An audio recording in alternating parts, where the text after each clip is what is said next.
17 October বহুল প্রতীক্ষিত জাতীয় জুলাই সনদ স্বাক্ষর অনুষ্ঠান হবে মহান জাতীয় সংসদ ভবনের এই দক্ষিণ প্লাজায়।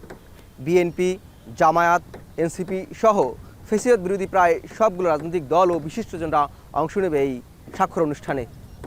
ইতিমধ্যেই সকল প্রস্তুতি সম্পন্ন করেছে জাতীয় ঐকমত্য কমিশন।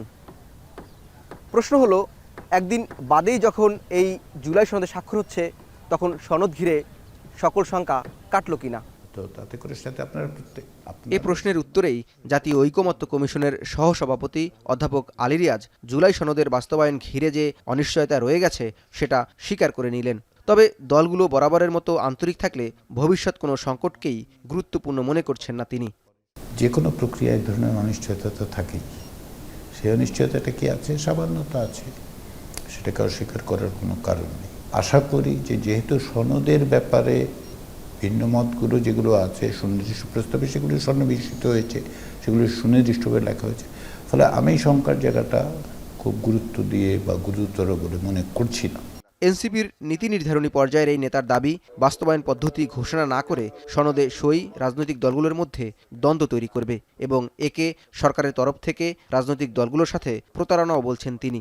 স্বাক্ষর নিয়ে পরবর্তীতে বাস্তবায়ন পদ্ধতি সরকার স্পষ্ট না করে ধোঁয়াশার মধ্যে রেখে দিল এবং এটি তখন রাজনৈতিক দলগুলোর ভিতরে একটা টানাটানির মতন অবস্থা তৈরি করবে। তো এটা যদি বাস্তবায়ন পদ্ধতি সঠিকভাবে বাস্তবায়ন করা না হয় এবং একই সাথে এটার যে আদেশ দেওয়া হবে সে আদেশের ভাষা যদি আপনার আগে রাজনৈতিক দলগুলোর কাছে স্পষ্ট করা না হয়, তাহলে এটি একটি রাজনৈতিক প্রতারণার মতন হবে। জামায়াতে ইসলামীর নেতারা কমিশন কর্তৃক চূড়ান্ত সনদকে অস্পষ্ট দাবি করে বলেন, সনদ বাস্তবায়নের বিষয়গুলো স্পষ্ট না করে স্বাক্ষর হলে নতুন করে রাজনৈতিক জটিলতা সৃষ্টি হবে।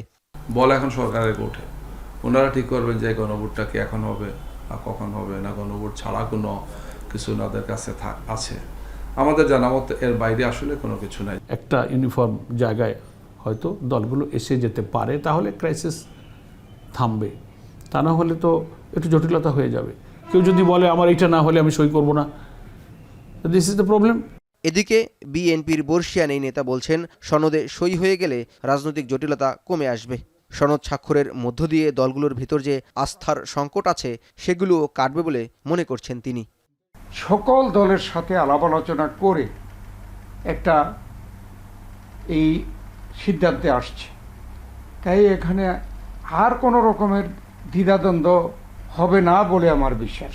যখন এই জুলাই সনদ দস্তখত হয়ে যাবে তখন তো এটা লিপিবদ্ধ থাকবে এখানে, তাই এরপরে আমার মনে হয় কোনো রকমের দ্বিধাদ্বন্দ্ব আমার মনে হয় কারো থাকবে না।